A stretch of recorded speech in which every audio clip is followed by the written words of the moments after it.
In 2025, I watched 185 movies, which some people would say is too many movies, but I do not respect that opinion. 3 of these movies I watched twice, which means I watched 182 unique movies. In this video, we'll be ranking all 182 movies from the worst to the best, culminating in what my favorite movie of 2025 was. I'll talk about each movie briefly, and we will zoom along in what I hope is not a 9-hour video. Let's begin. Starting off, number 182, War of the Worlds. War of the Worlds is truly terrible. It is a great example of what not to do if you're making a movie. They reuse clips over and over, and Ice Cube just does this for like 2 hours. Not good. Number 181, Teen Star Academy. Watching this felt like it was a money laundering scam, and there's not much to say beyond that. Some of it felt like it had to have been illegal, the way they filmed it. Number 180, Emilia Perez. Jacques Audiard's 2024 absolute fiasco featuring Selena Gomez and a slew of other people who were just terrible in this movie. I found this movie absolutely baffling. I truly do not understand why people liked it, why it was made, how a movie about this kind of culture made by a Frenchman was okay. I do not understand that one at all. Happy Gilmore 2 at 179. Happy Gilmore 1 is excellent. One of my favorite movies. Adam Sandler's amazing. Happy Gilmore 2 felt like a Mr. Beast video put to film, and it was honestly disrespectful. Number 178, A Nightmare on Elm Street 2010 edition. I rewatched the Nightmare on Elm Street series this year, and this is by far the worst one. It is a complete reimagining of the character, and I think a complete misinterpretation of the character. Jackie Earle Haley is an interesting performer, but this movie is quite bad. 177, Fear Street 1994. Boring and stupid. Not good at all. 176, The Lost Chapter, Yuki's Revenge. This is a 10-minute Fortnite tie-in by Quentin Tarantino, and I have nothing to say, but I was so mad about this movie. It is awful, and I don't know what Quentin Tarantino is doing this time. 175, Flight Risk. This movie's kind of awesome. It's also terrible. Mark Wahlberg plays a bald psychopath named Daryl, who hijacks a small airplane with just 2 other passengers, played by Michelle Dockery and Topher Grace, and he just hurls like oddly sexual threats at them for 2 hours, and he's wearing an awful hairpiece, and it is terrible. I had a great time in the theater watching this. 174, The Final Destination. I also watched the Final Destination series this year, and this was, in my opinion, the worst one. It's the 4th one in the series, called The Final Destination. The best part of this movie is that it's 1 hour and 22 minutes. The rest of it is just not good. 173, Sleepaway Camp. This movie was absolutely bonkers. The ending is one of the most insane things I've ever seen, but the rest of it is pretty horrible. But it is memorable, I will give you that. Those 173 to 182 are what I would call the worst movies of the year. We're moving now into the next category, which is not as bad, but not great. 172. White Chicks. White Chicks, I understand that some people love it, and I have respect for those people. I thought the longer it went on, the more rude and mean-spirited it got, and I just did not enjoy it. Yeah, not for me. Not for me. Superman 4, The Quest for Peace. More like Superman Snore, The Quest for Z's. So boring. Just not good at all. I don't have anything to say about it. 170, Freddy's Dead, The Final Nightmare. Nightmare on Elm Street, installment number 6. The main character has a head injury, and that is what it felt like to watch this movie. 169, Tron, the original Tron from back in the day. I just could not get into this. I did not think it looked very good. I thought the story was kind of incomprehensible. I think it was the first movie to use computer-generated graphics in it, and so I'm sure it was just mind-blowing back in the day, and not for me, not for me. Final Destination 2 at 168. One of the stars of this movie is AJ Cook, a Canadian actress, so it has that going for it, but not much else. Not very good. Another Simple Favor. No thank you. Number 166, The Smashing Machine. This is Dwayne "The Rock" Johnson's attempt at a prestige movie and at being recognized for being a serious actor. And he's good. The movie is not. The movie does not have much to say. There really is not a lot of content in this movie, and they say the same message over and over and over, which is basically like, here is a giant man who is extremely violent in the ring, but he has a tender heart and he feels a lot. And it's that for 2 hours. Not my favorite movie. 165, Transformers: The Last Night. This was not good. I had not seen this before. We watched this in a car in Iceland with some buddies, which was a lot of fun, but the movie itself is nigh incomprehensible. It is insane. 164, Immaculate. Sydney Sweeney plays a nun. Sydney Sweeney is very good at yelling and freaking out, and not much else in the realm of acting, in my opinion. Nightmare on Elm Street 5, coming in at number 163. This one involves Freddy Krueger operating through an unborn child's dreams, if that gives you any sense of what kind of movie we're talking about here. Yeah, that's kind of all. That's all I have to say about that. The Pink Panther 2. Yeah, not great, not ideal, not that funny. So there's outside of that, what else can a comedy be doing? Steve Martin is fine. It is not as good as the first one, which you might see later on this list. And that's all I have to say about it at that point. Wolfman. I like Leigh Whannell's movies, but for me this was a miss. I think there are some interesting ideas behind the communication barrier between man and animal, and that's put to screen in a pretty cool way. But beyond that, I just didn't find it very compelling at all, which is unfortunate. Number 160, Regretting You. Wild premise, if you've seen this movie. It involves a woman finding out that her husband was cheating on her with her sister, and she finds out because they both die in a car crash, and then they have to deal with the consequences of that. It's an insane movie. It was a fun night out at the theater, I'll say that.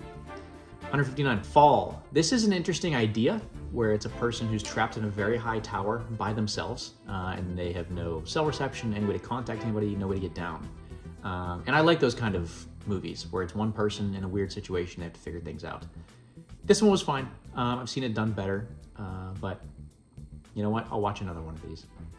158, Elton John, Never Too Late. This is a pretty straightforward documentary about Elton John, and not much more to add to that. Maria at 157. Angelina Jolie plays Maria, a opera singer, and she's good. The movie's fine. It really is just nothing remarkable, and it is long. Holy cow, is it long. 156, Captain America, Brave New World. Is this Harrison Ford's most iconic acting role as Red Hulk? No, it is not. A bit of a miss for me, and I look forward to seeing what this up-and-coming Harrison Ford gets into. Nightmare on Elm Street 4, The Dream Master. This one is more interesting than the previous ones we've talked about. There are a couple cool deaths. There is a waterbed death and a Roachian death where somebody turns into a roach. So there's some interesting things there, a lot to like, also a lot to not like. It was fine. 154, Mufasa. I will confess I did fall asleep during this one, but I did end up watching the middle portion that I missed. It was fine. I think the movie's probably better than I think it is because I have such a high bar for the Lion King IP that if you're going to make a follow-up to Lion King and the equally as good Lion King 1.5, you're gonna have to do some serious work in that, and I didn't feel like they did it justice. Superman 3. Richard Pryor is great in this movie, and the rest of it is all over the place. I thought it was kind of fun. It's pretty campy, and I enjoyed it. I had a good time. 152. The first Final Destination, just called Final Destination. I've seen this before, and I watched it again this year. It is, I think, a pretty cool concept. Once you've seen it like 9 times like I have, it does get a little bit grating, but I think the original one is very fun and a new concept at that time. 151, similar movie. I Know What You Did Last Summer, the original one. There's a lot more nautical content than I thought there would be. They live in a small town near the ocean, and the killer uses some kind of fish hook, and there's just a lot of ocean content and lingo and plot points surrounding this movie, which is unique. So I like that they are a little bit, finding something specific there to talk about, but it's fine. 150, In a Violent Nature. I really wanted to like this movie. This is a movie about a serial killer, and it's from the serial killer's point of view.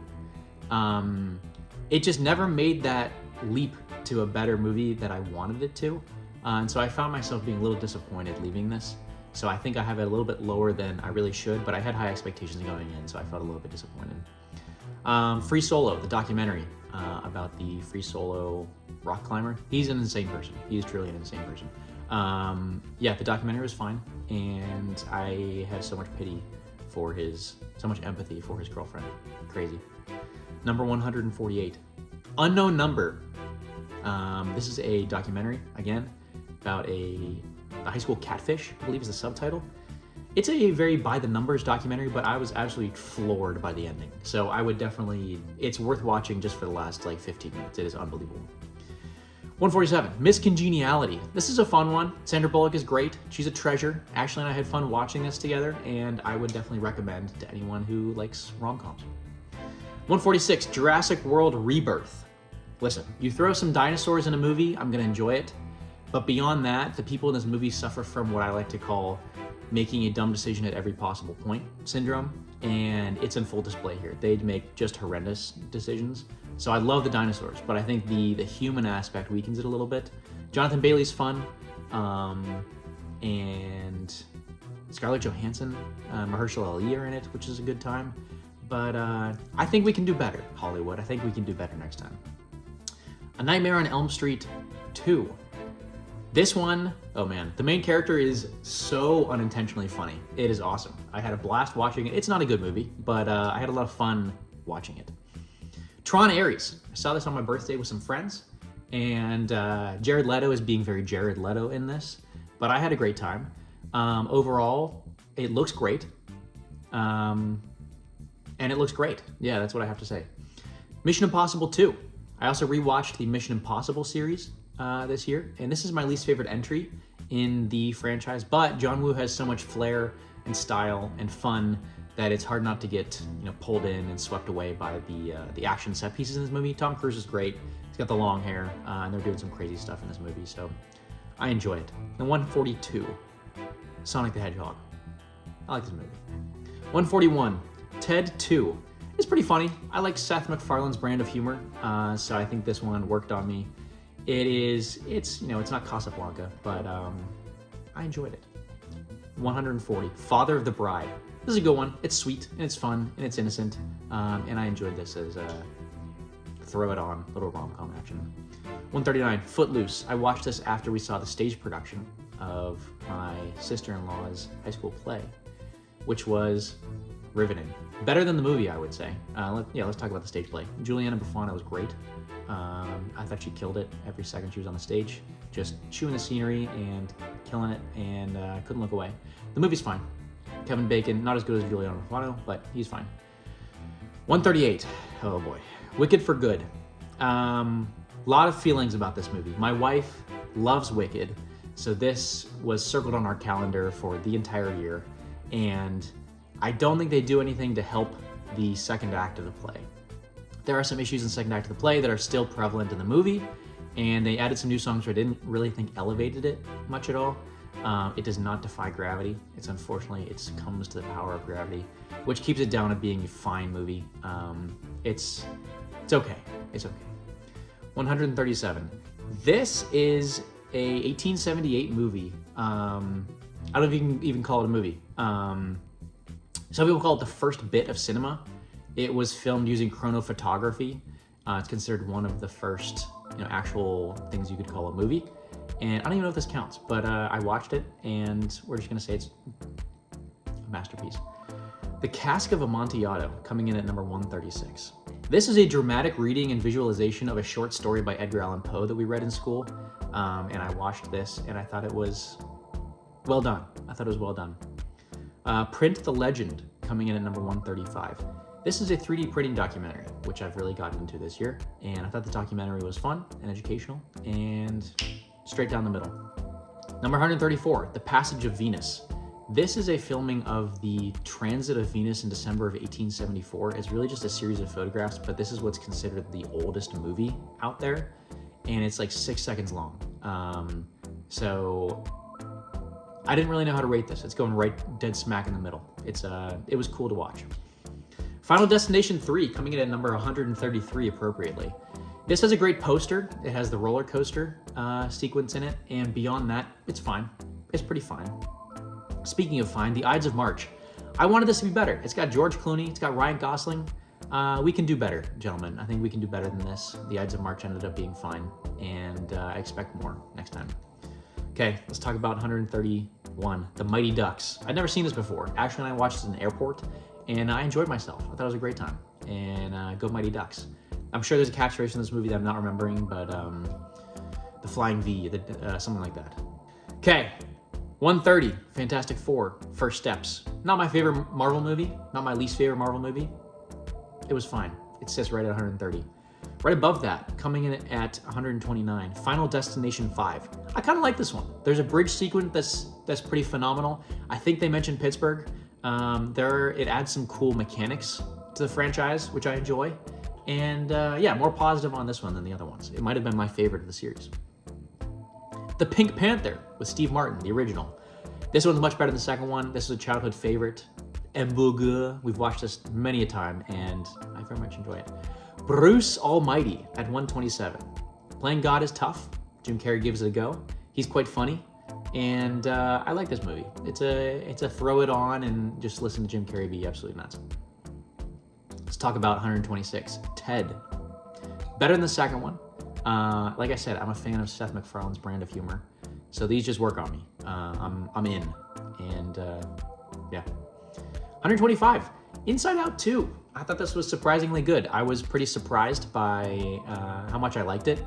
They set up the supposed message of the movie very early on, and then they actually walk it back for a better message. So for the first 75% of the movie, I was like, oh, don't love where they're going with this, and they redeem it at the end. So I left smiling.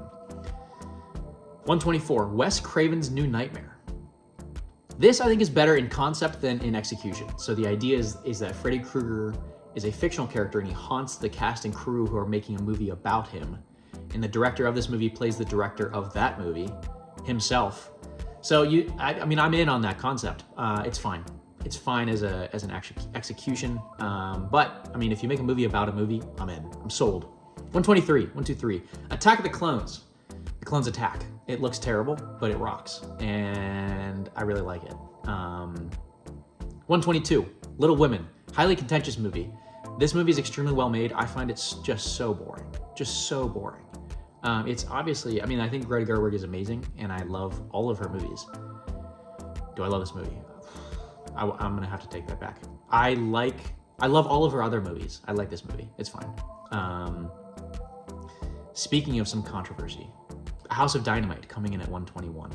This one is tough because the first act I think is phenomenal and some of the best stuff I saw this year, and the ending is atrocious. If you don't want to hear the ending spoiled, skip the next 10 seconds, but nothing happens. Nothing's resolved, nothing changes, there's no messaging, and it's really one of those, is that it moments? So I'm pretty disappointed by that. Final Destination Bloodlines. Oh yeah, this is the best of the series. This came out in 2025, and I really love this one. A lot of fun, and just kind of over the top, and what you want out of these kind of movies. 119, Tremors. My brother recommended this to me. It's a big dudes rule kind of movie. There's dudes shooting giant worms and riding tractor trailers and trucks and spitting and wearing boots, and it's a lot of fun, and rocking. Dudes rock. Superman 2. I did feel a little bit let down by this one. I know a lot of people say this is the best in the series, and I really just did not get that at all. I think the chemistry between Superman and Lois is excellent, and the Niagara Falls sequence is a lot of fun. I just prefer the first one, and I really didn't feel like this one elevated beyond the first one at all for me. 117, Freddy vs. Jason. Holy cow. This movie is kind of terrible, but it is also kind of awesome. Freddy vs. Jason is a Freddy Krueger versus Jason from the Friday the 13th series mashup, where they fight each other for 2 hours and they throw like nuclear waste or explosive canisters at each other. Like I said, kind of terrible, kind of awesome. Speaking of kind of terrible, kind of awesome, Frankenstein, Guillermo del Toro's 2025 Frankenstein. There are some really cool elements to this. I think Jacob Elordi is doing a lot with what he's given as Frankenstein's monster. I think the makeup is great. It's just wrapped up in so much story and exposition and things that don't need to be there. And the sets look amazing. And it really is, there's more colors, which is what I've been asking for. But there's just too much. There's too much going on. You need to scale that back, Guillermo, I'm sorry. But I liked it though. It was fine. Okay, 115, The Apprentice. Very flawed, but I'm a sucker for Jeremy Strong, and I love what Sebastian Stan is doing post-Marvel. So he was excellent in this, and I was sold. 114, Thunderbolts.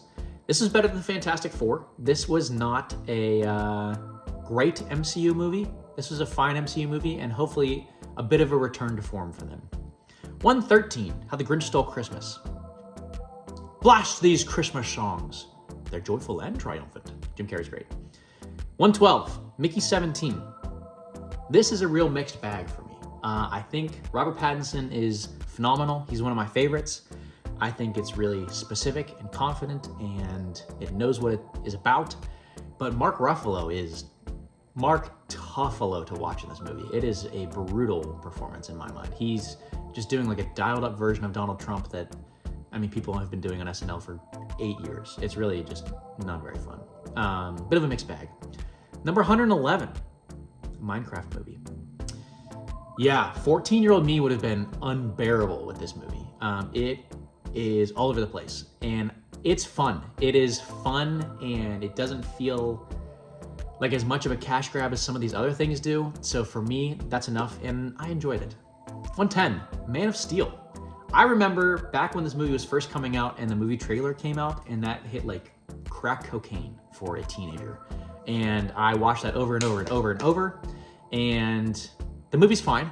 I kind of like it more than I should, I think, just because I think back to being so excited to see this movie.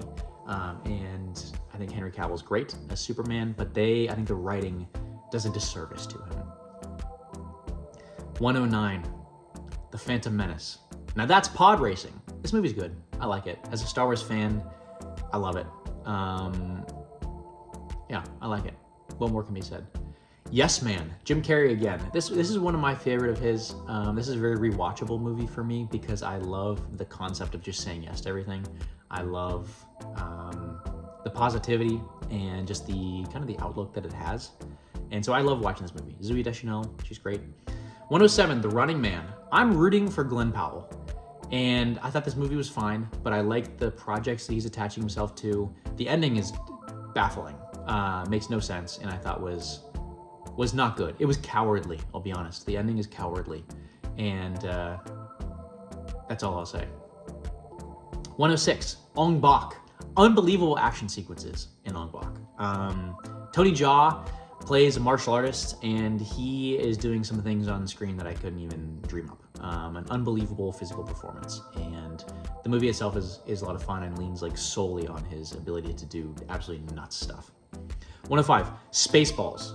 Evil will always triumph because good is dumb. 104, Mountainhead. I'm a big fan of Jesse Armstrong's work. This feels like diet Succession to me, and that is a diet I will take any day of the week because I love Succession, and I love the style of writing they have, and it's a little bit ridiculous and it's a little bit over the top, but I like it, and I will always watch this kind of thing. 103, Heretic. I was actually very surprised by this one. Hugh Grant plays a kind of kooky, insane person who wants to attack people's faith and get them to confront misconceptions, as he thinks they are, about their beliefs in the world.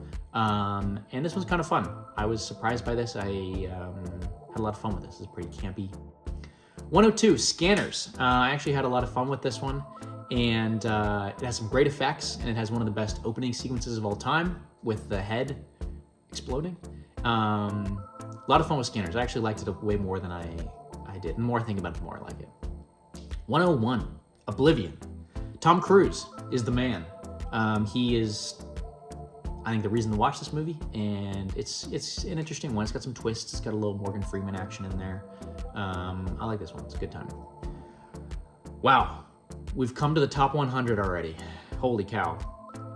Let's keep going. Number 100, Eddington. Joaquin Phoenix is doing a lot in this movie, and it's an uncomfortable watch, but I think that's kind of the point, is to put you back in the feelings of COVID times and when people's opinions were all over the place and things were truth and things were not and everything's up in the air, and it was a crazy time. And so it's an uncomfortable watch. I don't look forward to rewatching it, but I'm sure I will at some point. Number 99, Starship Troopers. I think this movie was way smarter than it needed to be, and there's a lot of fun packed in there as well, which I really enjoyed. 98, Grease. Go Grease Lightning. Excellent music, and John Travolta, undeniable in this role, and a ton of fun. Really enjoyed it. Number 97, keep on moving here. A Nightmare on Elm Street. The original one, young Johnny Depp in this, some pretty sweet visual effects, and some cool stuff I'd never seen before. Johnny Depp is pretty dumb, as is the case for a lot of horror movie characters. Number 96, Mission Impossible: The Final Reckoning. Wow, The Final Reckoning. Stupendous set pieces and some unbelievable action, but the first hour is truly mind-boggling. It does not need to exist, and it really just does not build up any kind of momentum for the movie. I think if you cut that out, if you find a way to get rid of the first hour, I think you'd find this movie zooming way up on my list. But man, I left a little bit disappointed. The ending, the action set pieces are great, as we've come to expect from the Mission Impossible series. Number 95, The Santa Claus. This is a Christmas staple for us. It'll probably be on every list I have going forward for each year, because we just always watch it, and Tim Allen is awesome in it. Flight. Wow, I'd never seen this before and I didn't know what to expect, and I was pretty blown away by Denzel and the weight of his performance in the opening plane crash, and some of the memeable moments, and it's a great movie. Denzel is awesome in this, and he's an absolute force. 93, Carry On. Hello. Absolutely. This movie rips. You should go watch it right now. Pause this video, go watch Carry On. Number 92, Wallace and Gromit: Vengeance Most Foul. This is a delightful movie, a real surprise in my mind. It's pretty smart and fun, and beautiful claymation, and a very quaint, uplifting story. Number 91, Companion. This was a real surprise for me, but also not a surprise at all. I could watch 1,000 movies where the premise is a couple goes away on vacation and not everything is as it seems. Yeah, give me a million more of those, and I thought this was a really well done one of those, and very much enjoyed this. Now we're moving into some movies that I very much enjoyed. I think from here on are all movies that I would recommend for sure going to see. Starting off with number 90, 28 Days Later. Pretty searing look at humanity with some serious style as well. Cillian Murphy is great, and I think this movie is pretty good. Number 89, Crazy Stupid Love. I think we all want to be Ryan Gosling, but I think most of us are Steve Carell, if we're being honest. But he's not a bad person to be. But Ryan Gosling in this movie is pretty unbelievable. And Emma Stone is in it, and she's a lot of fun. And I like this movie a lot. It's going. 88, The Phoenician Scheme. I'm just in on Wes Anderson. I'm in on his project and his visions and the types of movies he likes to make. And you put a Wes Anderson movie on, I'm gonna check it out. I'm in. Friendship. The same goes for Tim Robinson. I'm in on him. Just looking at his face makes me laugh. And so his movie about male friendship, I think, was right up my alley, and I very much enjoyed it. I recommend Friendship. Let's talk about 86, Alien Covenant. This was my second watch of this movie, and I very much enjoyed it, a lot more than I did the first time around. I think Michael Fassbender is a measured and mannered and manicured performer, and he's really interesting to watch. And I love how it adds to the lore, and honestly takes a left turn from where I thought the previous installment was going. Superman, 1978. I thought this was great. There's a lot of heart, there's a lot of warmth. The ending is really dumb, but I thought it was super enjoyable. And it's a ton of fun. I like this one a lot. 84, Airplane, exclamation point. Hilarious. We should continue making these, and we need more of these right now. 83, K-pop Demon Hunters. Absolute shock to me. I started watching it like this. I was kind of doing other things, and then I was kind of...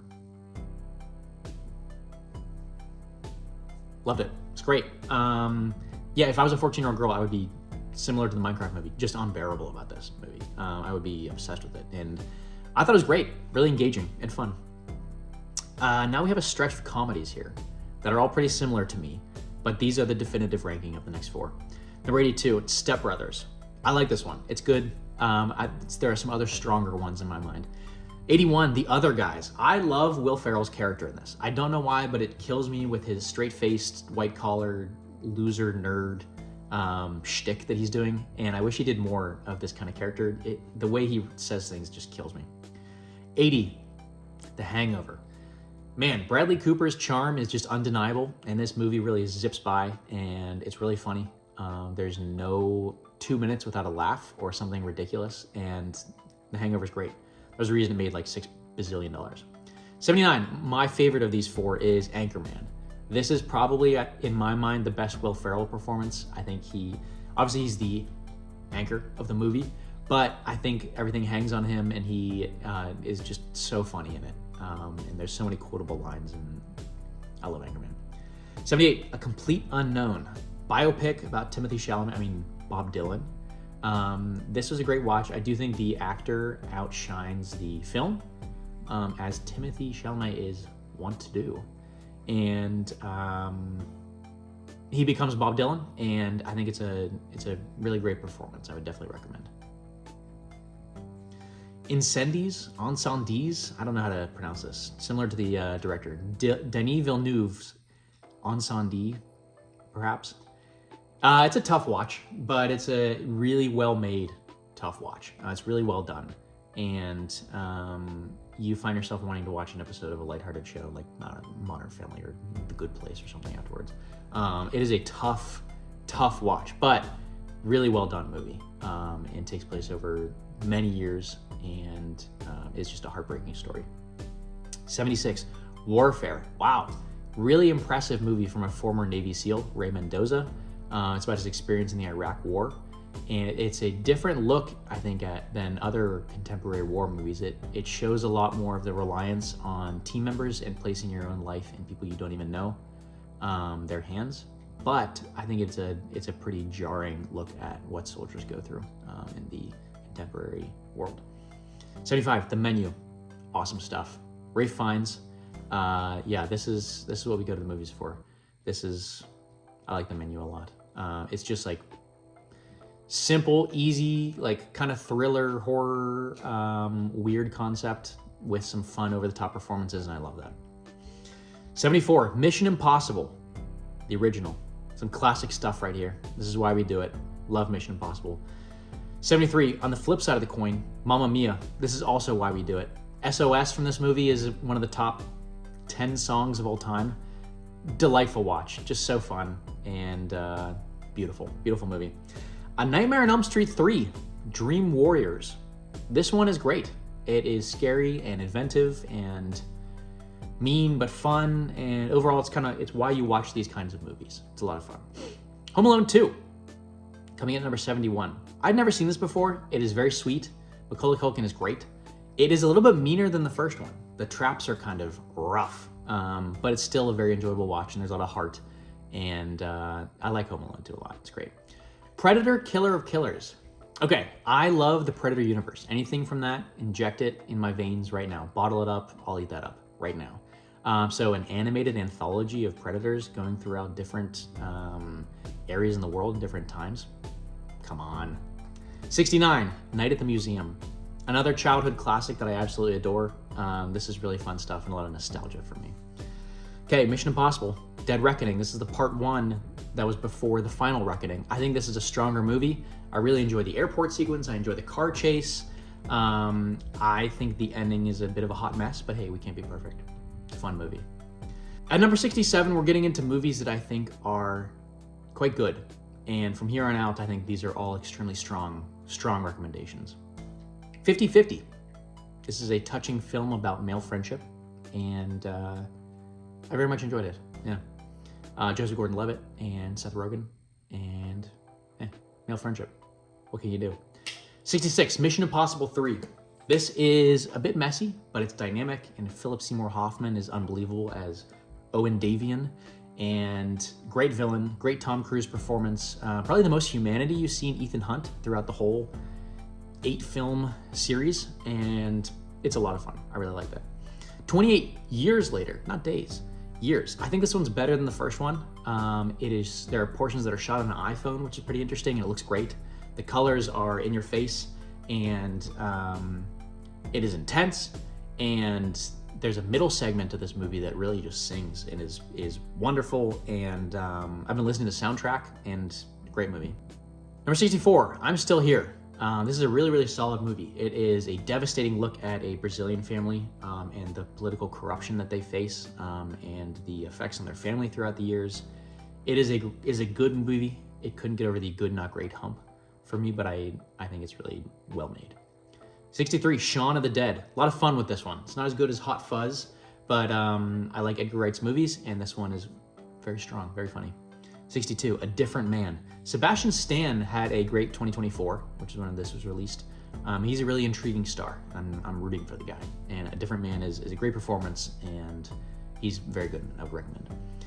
Speaking of interesting stars, 61, A Real Pain. Jesse Eisenberg and Kieran Culkin star as two cousins in an interesting look at vulnerability and family relationships and relating to people with empathy. And there's some really good performances in this, and I definitely related to some of the characters. 60, Dave. It's about a dude, regular guy, becoming the president. And I love what they did with it, and I think there's a lot of fun and heart in this movie. And I'm a big fan. I champion this movie. 59, Black Christmas. Almost the opposite. Mean. Just so mean-spirited about Christmas. But I do think it invented the call is coming from inside the house trope. Margot Kidder is excellent in this, and it's a lot of fun.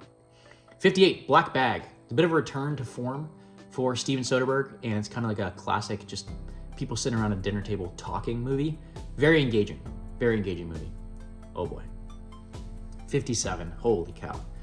Avatar, Fire and Ash. Here we go. The third installment in the Avatar series. I think it has some of the highest highs of the series, but some of the lower lows.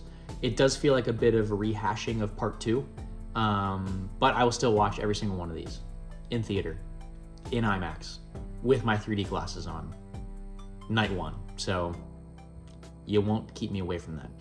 56, Predator Badlands. As I said before, I'm in for the Predator movies. Predator Badlands, there's some predators in the Badlands. Yeah, give it to me. Movie rocks. It's just a bunch of predators hunting things. Also, getting hunted. Look at that. A little unexpected turn there, but great movie. 55, Return of the Jedi. I've seen this movie 100 times. Still rocks. 54, The Brothers Bloom. I did not know anything about this movie before this year. Just decided to turn it on after my buddy recommended it to me. And it's wonderful. I loved it. It is quirky and it is confident, and there are some story beats that I did not see coming, and it has a lot of soul to it. Holy cow. 53, A True Phenomenon. Wicked. Wicked has probably been the most impactful movie in our household. My wife loves it. This movie is really, really great. Ariana Grande, Cynthia Erivo are phenomenal. I think Ariana Grande is a star in this movie. There are some technical choices that I'm so confused by, but I really do love this movie, and I think the music has commanded our Spotify and also singing in the car from Ashley Ford most of the year, I would say. 52, a personal favorite of mine, Limitless. Bradley Cooper is exactly who I would want to be if I took the Limitless pill. My hot take for this movie is that it would be better if none of the actual plot happened. If we just watched Bradley Cooper being awesome at stuff for 2 hours, I think that's an even better movie. So if they remake that, Limitless 2, Less Limits, I think that's what you do. You just remove any plot, and it's just Bradley Cooper being awesome at stuff and looking like Bradley Cooper. 51, Wake Up Dead Man. I really like this. I really liked Wake Up Dead Man. Rian Johnson's follow-up to Knives Out and the Glass Onion Knives Out mystery, and Josh O'Connor's Father Judd character, his scene where he's praying for Louise the receptionist might be my favorite scene of the year for movies that released this year. I think it has so much empathy and shows people in a light that you don't often see in these kind of movies, and has a real love for its characters and the beliefs that they have, and I really enjoyed this. 50. We're up to the top 50. That's insane. This is such a long video. If you've made it this far, I love you. You're an insane person, but I love you very much. Number 50, 21 Jump Street. So funny, endlessly rewatchable. Channing Tatum is a comedian born in an action man's body. And Jonah Hill is also hilarious. So funny. 49, Mission Impossible Rogue Nation. Rogue Nation, another great movie. Phenomenal opening scene with Tom Cruise hanging on the side of a plane as it's taking off. This one's a lot of fun. And the opera scene with the sniper, great stuff. Love it. Formula One, my bad. F1. F1 was excellent. I watched this movie twice this year. People complained about there being no plot. You have Brad Pitt driving multi-million-dollar cars around to great music, and you don't want a plot? Get out of here. Rogue One at 47. In some ways, made better by the TV show Andor, which I'll give a shout out to Andor right now, and I'll just talk about Andor. Best TV show of the year, and doing some phenomenal stuff. Moving and captivating and looks unbelievable, and just great stuff. And Rogue One is also a good movie. 46, Metropolis. I saw this with some live music accompanying it. It's a silent film. I had an absolute blast. If it feels like you've seen it before, it's because every movie after this ripped off some part of it, but really influential in filmmaking moving forward. Very fun. Speaking of fun, how about Two People Who Murder a Guy? Rope, 45. Hitchcock, suspense, drama, intrigue. Dudes hidden under tables while people eat dinner on top of that table. Long takes, an hour and 20 minutes. Too easy. Great movie. 44. Gremlins 2, the new batch. Gremlins 2 rocks. I finished it and I rewound the last 40 minutes and watched it again because that's how much fun it is. The last 40 minutes is awesome. So much fun. Fun, smart. Those little guys are insane. Great movie. 43, The Game. This is my second watch. I was curious how this would hold up because I do think a lot of it's predicated on the big twist at the end, but it kept my attention and it had me all over the place again with the twists. And if you've never seen this movie, the ending is one of the most memorable experiences for me watching a movie because I just had absolutely no clue how it was going to end. So I would definitely recommend watching The Game at number 43. Number 42, Sing Sing. Coleman Domingo stars in this prison drama about how art and expression and community are powerful. And it's a really good movie. I recommend. 41, Marty Supreme. Timothée Chalamet again. He is undeniable in this one.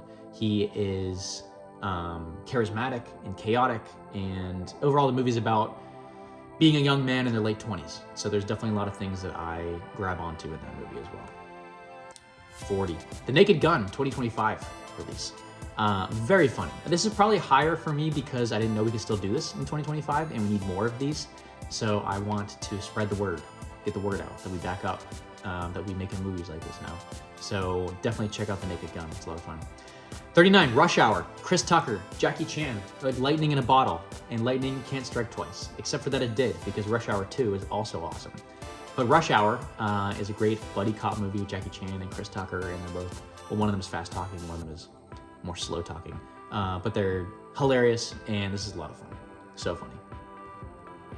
38, Ratatouille, certified banger. This movie has it all, and I defy you to disagree. 37, we're getting some seriously good movies here. Sinners. Sinners is one of my favorite movies of 2025. Ryan Coogler's style and the momentum that this movie has are so fun to see on a big screen. Unforgettable. Michael B. Jordan's great. Miles Caton is shockingly good at singing and performing and at grounding the movie, and it's really, really fun. Superman 2025. This premise is basically how radical it is that someone with power would be kind and considerate. And I really like that read on Superman in today's world. All of the trappings around it in the Superman movie are good, but that central premise and the central conceit, I think, is what made me really enjoy this movie. 35, The Brutalist. A towering achievement. I'm not sure how it will be perceived years from now, but watching it in the theater with the intermission in the middle and the 3.5 hours was very impressive, and some of the work done I thought was pretty unbelievable. 34, Edge of Tomorrow. This is how you do action movies. It is never boring, even when it's repetitive. It's still engaging, and there's some really cool creature design that's done in this movie. Tom Cruise, Emily Blunt, lots of action, ups and downs, a lot of fun. Mission Impossible, Ghost Protocol. I love this movie growing up. The Burj Khalifa remains one of the best action set pieces ever put to screen, and I love it. 32, Sherlock Holmes, another movie that I loved when I was younger. Guy Ritchie's style is perfectly matched by Robert Downey Jr.'s sly persona, and it's a ton of fun, and I didn't know you could make movies this way. I didn't know you could cut and narrate and speed things up and do what they're doing in this movie. So this is a really cool movie for me to watch as a kid. And rewatching it brought me back all those feelings. 31, Die Hard. Ho, ho, ho. Now I have a machine gun. This is the dad movie, I think, and it rocks. Enough said. It's great. 30, The Raid. Seriously, some of the best action ever put to screen. Iko Uwais is doing some things that I can't even describe, and he's doing them without harnesses or CG or any help. And it's basically a SWAT team that has to ascend a tower and an apartment building, and each floor just gets worse and worse, and it culminates in some unbelievable things. 29, oh my gosh. Avatar, the original, featured in 2022's Babylon. I have a lot of love for this movie. I think it's overhated, and I think it has made much more an impact on us than people want to admit, and it's still great. Revenge of the Sith, coming in at number 28. Wow. I saw this in theater this year. It is unbelievable. I credit this movie a lot for getting me into upcoming movies and the talks of the trade and behind the scenes news and footage and movie trailers and things like that. Because as a 7-year-old boy when this was coming out, I just remember seeing the promotional material and being like, what is that? That looks amazing. So I have a lot of love for this movie. A lot of flaws, but it's so deeply ingrained in my psyche. I love it so much. 27, The Secret Life of Walter Mitty. I love the messaging of this movie, that you can make life beautiful even if it's just in the everyday things. So I have so much love and admiration for Ben Stiller's character and the making of this movie. 26, Tenet. 25, Avatar: The Way of Water. I think this is the best Avatar movie.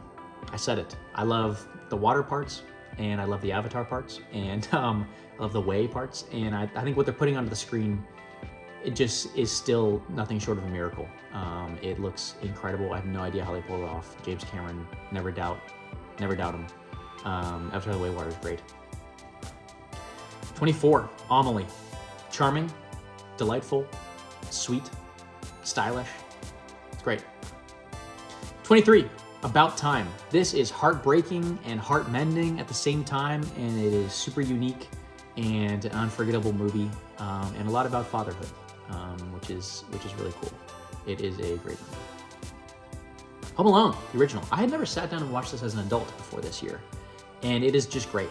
It is beautiful and kind and warm and Christmas spirit all over the place. Man, it's awesome. Home Alone is a great movie, and it deserves to be this high on the list. 21, The Wild Robot.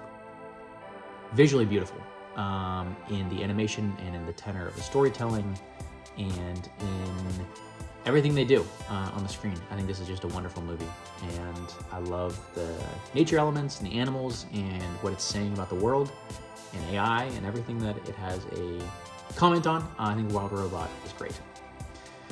Top 20. 20. Fight Club. Propulsive, decisive, self-confident, crude, exceedingly entertaining. So good. Fight Club. Number 20. 19. Inception. Is this the best that Leonardo DiCaprio has ever looked? Christopher Nolan's spy intrigue movie is super entertaining. I don't understand it. I don't really care to. Yeah, it's awesome. It is a great movie. 18. Ex Machina. This introduced me to the A24 slow burn genre of film.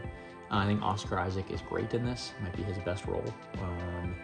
He's really fun, and I think the movie itself is really cool looking and such a fun watch. 17.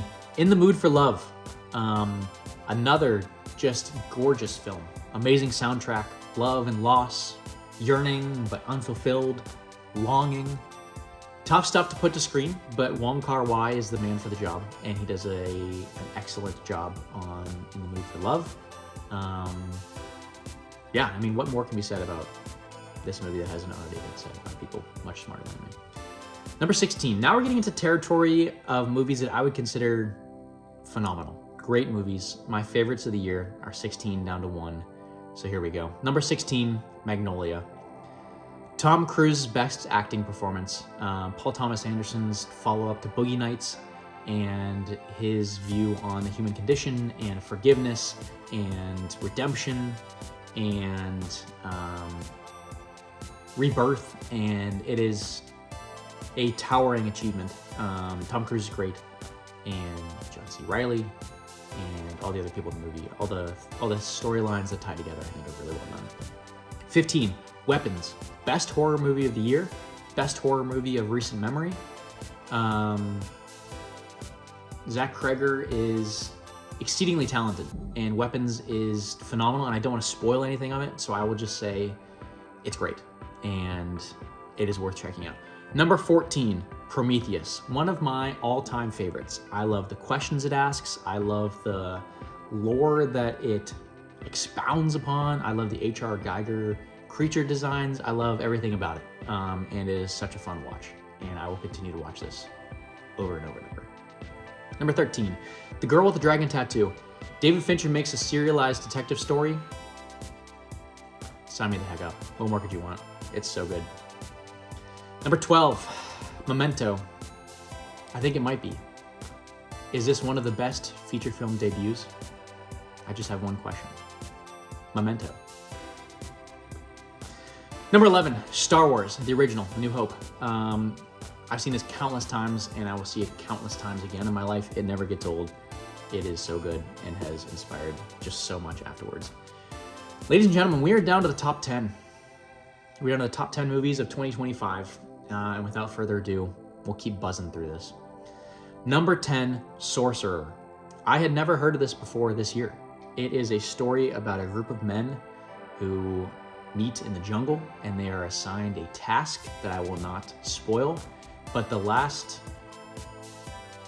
long chunk of this movie is sprawling and intense and nerve-wracking, and they're putting stuff on screen. I have no clue how they did it practically back in the day. William Friedkin is a madman, and this movie is awesome to watch. It is truly, truly inspired.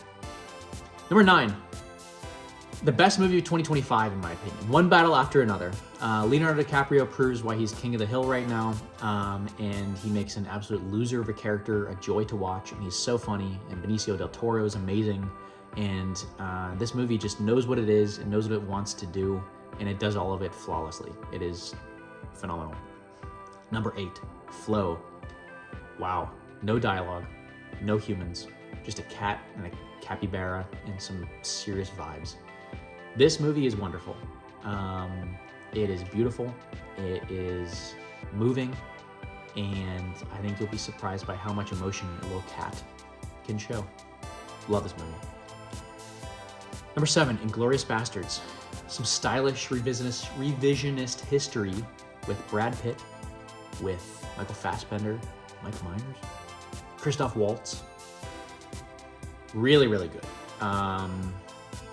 Yeah, this is my second time watching it, and it holds up, and it is phenomenal, and the German bar scene is unforgettable.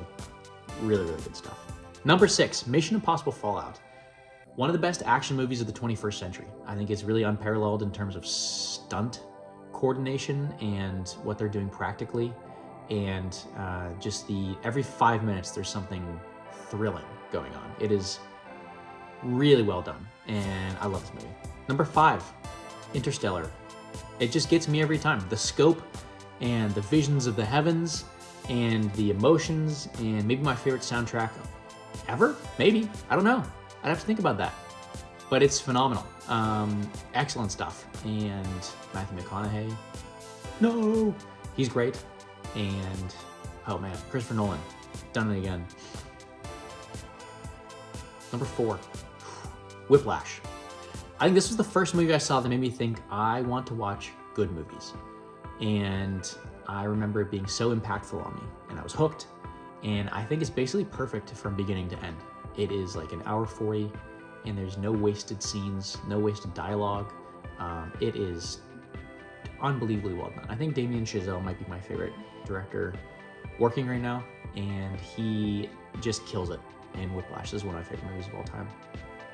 Number 3, The Empire Strikes Back. One of the best sequels ever. It is grand and sweeping and inventive, and it has the benefit of me having watched it 200 times as a kid, and I just love it. It is really well done and still holds up in 2025. It is great. Number 2, Seven Samurai. Seven Samurai contains like 8 movies, and each one is so well done. It basically invents the team-up movie and the Last Stand movie, and there's a little bit of Home Alone in there, I suppose. Toshiro Mifune is one of the actors who is just electric and just pops off the screen. And it is a 4-hour epic, and it feels that way. And it is amazing. Incredible stuff. Seven Samurai is amazing. My number 1 movie of 2025. Wow, here we are. Number 1, Nickel Boys. My top movie of the year is Ramel Ross's first major movie, Nickel Boys. And he's doing stuff here that I have never seen before. It is quiet and beautiful and loud and passionate, and from beginning to end, it is a serious achievement, and he's putting stuff on screen that I've never seen before. And I think that's part of why I love it so much, is that you can watch 182 different movies and you can still see something that you have never seen before. And that is what Nickel Boys is. It's something that I have absolutely never seen put to screen in ways that he does it, with the insert shots and the storytelling and the choices he makes for the different actors and how they relate to each other. It is mind-blowing and beautiful, and I love it so much. Check it out. You'll be amazed. It is a great movie. So that's my top 182 movies of 2025, all ranked from bottom to top. If you watch the whole thing, you're an absolute psychopath.